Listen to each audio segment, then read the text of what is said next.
age of darkness. The world is pagan. They worship pagan gods. For millennia, idolatry reigns over humanity.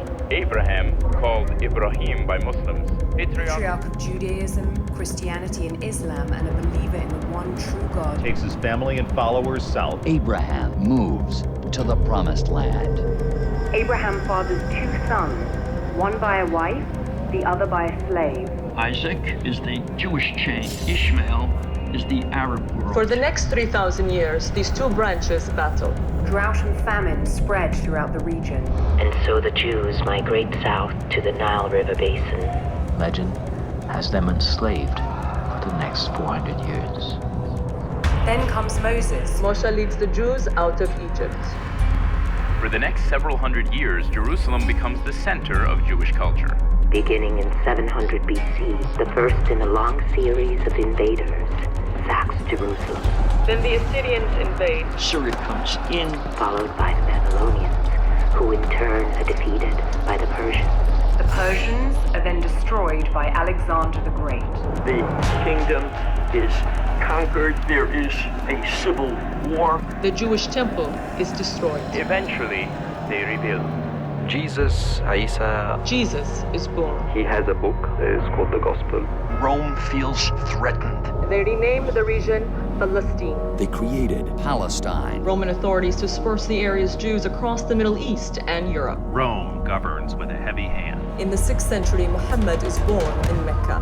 Muslims believe Muhammad is the final prophet.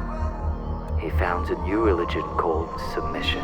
The founding of Islam brings together the dispersed Arab tribes. It's an Arab-Muslim regime. Christian armies band together to retake the Holy Land. A cross versus a crescent. The eastern capital of Christendom falls to Islamic warriors. Jews ended up in Ottoman lands. A young Viennese Jew named Theodor Herzl mobilizes the Jews' return to the Promised Land. Oil was first discovered at the end of the 19th century in the Middle East. The Ottoman Empire teeters. The First World War, this is the beginning of mechanized warfare. The Ottoman Empire finds itself on the losing side of World War I and collapses. And the eyes were all directed to the Middle East. The resource-starved British Empire descends on the region. This is the beginning of interest by Western powers in Middle Eastern oil.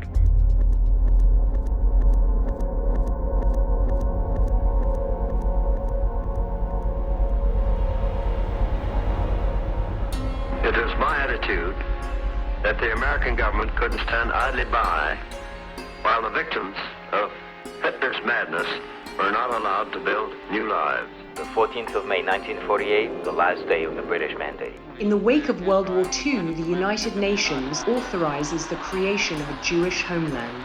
Some of the early Zionists warned that confrontation with the Arabs was going to be unavoidable. The same day that David Ben-Gurion announced that the State of Israel would come into existence,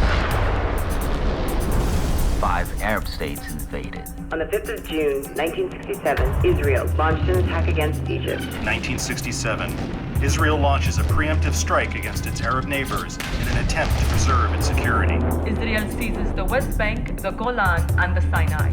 But what is not contested is that this was a decisive turning point.